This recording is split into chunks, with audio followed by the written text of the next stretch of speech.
दोस्तों, रिहान का कॉमर्स अब चैनल में आपका फिर से स्वागत है।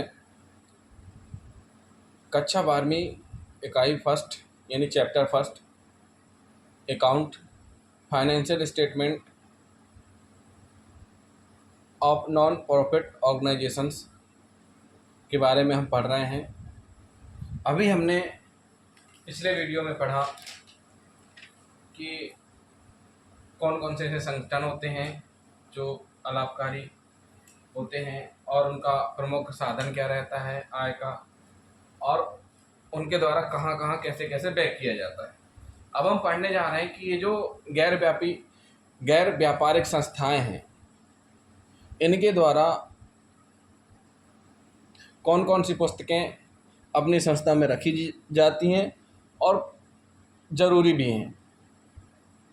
प्रत्येक वित्तीय वर्ष में उपरोक्त किताबों का लेखा जोखा प्रस्तुत करना पड़ता है, बताना पड़ता है इनको कि वर्ष भर में कितनी प्राप्तियां हुई, कितना भुगतान हुआ, संपत्तियां क्या हैं, लायबिलिटीज़ क्या हैं, और साथ ही साथ कितना व्ययों से अधिक रहा, मतलब कितनी आय हुई। इन संस्थाओं की आय का प्रमुख स्रोत चंदा, प्रवेश शुल्क, विभिन्न लोगों द्वारा दिया गया दान होता है। उपरोक्त संस्थाएं अपने उद्देश्यों की पूर्ति के लिए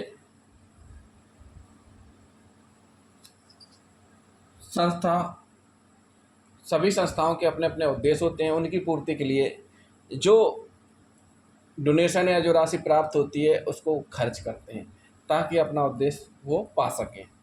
तो आइए हम पढ़ते हैं सबसे पहले रोकड़ पुस्तक। देखिए, रोकड़ यानी कैश बुक, नाम से स्पष्ट है, मतलब संस्था के समस्त प्राप्तियों एवं भुगतानों का तिथिवार लेखा। कैसा? तिथिवार लेखा। कैसा होगा? ये तिथिवार लेखा किया जाएगा, मतलब 1 अप्रैल से 31 मार्च तक पर डे क्या रिसिप्ट हुआ तो कितना हुआ, भुगतान हुआ तो कितना हुआ। अब बात आती जर्नल। कैश बुक में जिन प्राप्तियों एवं भुगतानों का लेखा नहीं किया जाता या नहीं किया गया, उनका जर्नल में लेखा किया जाता। बहुत से ऐसे ट्रांजैक्शन होते हैं जिनका लेखा कैश बुक में नहीं होता है, तो उनका लेखा किस में किया जाता है? जर्नल में किया जाता है। अब बात आती है लेजर। खातों का सारांश एवं अंतिम खाते बनाने के लिए लेजर या खाता बही तैयार की जाती है। देखिए, हर एक खातों का सारांश मतलब सीधी सी बात है, जो भी मद हैं सभी का अपना अपना खाता होता है। उन खाताओं का सारांश क्या है,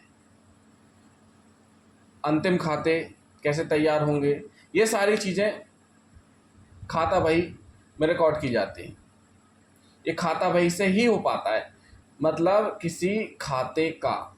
देखिए, लेजर का मतलब सब जितनी भी मदें हैं, जितनी भी संपत्तियां हैं, जितने भी ट्रांजैक्शन हुए, सबका अलग अलग खाता बनाया जाता है।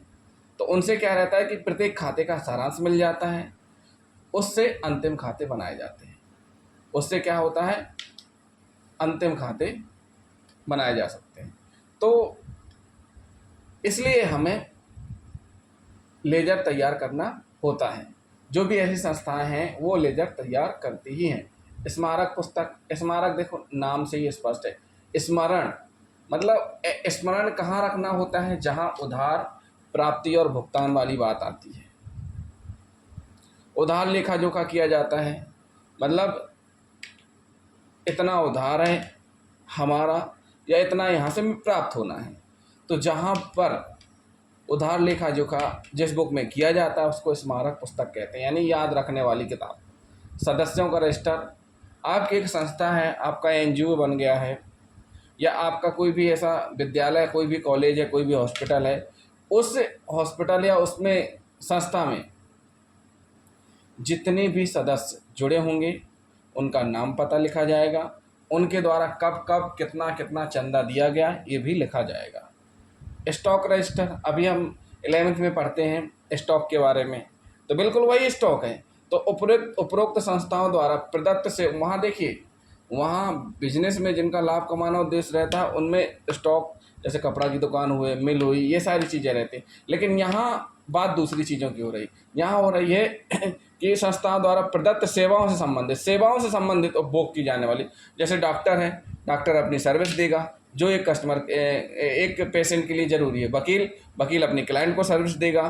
तो ये वैसे स्टॉक की बात करते हैं। तो ये क्या करते हैं, उपरोक्त संस्थाओं द्वारा प्रदत्त सेवाओं से संबंधित जो सेवाएं दी गई उन सबका रिकॉर्ड लिखा जाता है इसमें। संपत्ति रजिस्टर, देखिए कोई भी संस्था हो, चाहे व्यापारिक हो चाहे गैर व्यापारिक हो, बिना स्थायी संपत्ति के नहीं चल सकती है। क्यों? क्योंकि आपको बिल्डिंग चाहिए, प्लॉट चाहिए, मशीनरी चाहिए, जिनका उपयोग हम संस्था की क्रियाकलापों में करते हैं। तो उन सब का रिकॉर्ड संपत्ति रजिस्टर में लिखा जाता है। वेतन व मजदूरी का रजिस्टर, देखिए सीधी सी बात है, प्रत्येक व्यापारिक संस्था हो या गैर व्यापारिक, सभी संस्थाओं में कर्मचारी काम करते हैं। तो कर्मचारी काम करेंगे तो उनका पेमेंट भी किया जाएगा। तो ऐसा ये रजिस्टर है जिसमें हम सैलरी एंड वेजेस लिखते हैं, कर्मचारियों को दिए जाने वाले वेतन, भुगतान और मजदूरी का विवरण लिखा जाता है। अन्य रजिस्टर और पुस्तकें, कभी कभी क्या होता है कि गुमनाम से या कोई बिना नाम से या बहुत से ऐसे ट्रांजेक्शन हो जाते हैं जो हम कैश में नहीं लिख सकते, जर्नल में नहीं लिख सकते, लेजर में, तो फिर उसके लिए अन्य रहती है, अन्य पुस्तकें, उसमें प्राप्तियों भुगतान लिखे जाते हैं। अब बात करते हैं खाते कितने बनाए जाते हैं। इन संस्थाओं में 3 प्रकार के खाते बनाए जाते हैं: प्राप्ति एवं भुगतान खाता, आय एवं व्यय खाता, स्थिति विवरण, यानी बैलेंस शीट। बैलेंस शीट से पता चलता है कि उस संस्था की फाइनेंशियल स्थिति क्या है, उस संस्था का पूरा निचोड़ बैलेंस शीट से हमें पता चल जाता है। तो प्राप्ति में भुगतान कितना आया, कितना गया, कहाँ से आया, कहाँ गया, ये पूरा इसमें बताते हैं। आय व्यय यानी कहाँ कितनी इनकम हुई, कितना खर्च हुआ, उसका खाता, और स्थिति विवरण, तीनों बनाए जाते हैं। तो दोस्तों ये रहे हमारे गैर व्यापारिक संगठन या अलाभकारी संगठनों में रखी जाने वाली पुस्तकें और तैयार किए जाने वाले खातों के बारे में।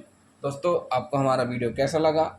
अगर आपको हमारा वीडियो पसंद आया हो तो चैनल को सब्सक्राइब करें, वीडियो को लाइक करें, शेयर करें। Thank you.